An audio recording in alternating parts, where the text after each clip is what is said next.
So the past couple of days, I've been working on this Commodore 128, and couldn't figure out what was wrong with it. It would just flake out, and now it's fine.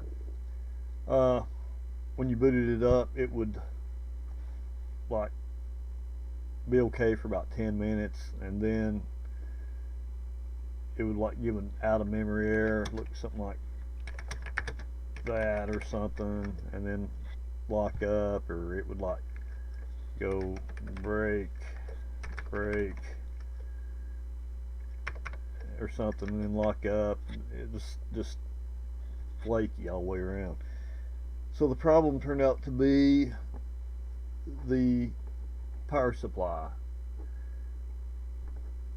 and I just replaced that, and now it operates just fine.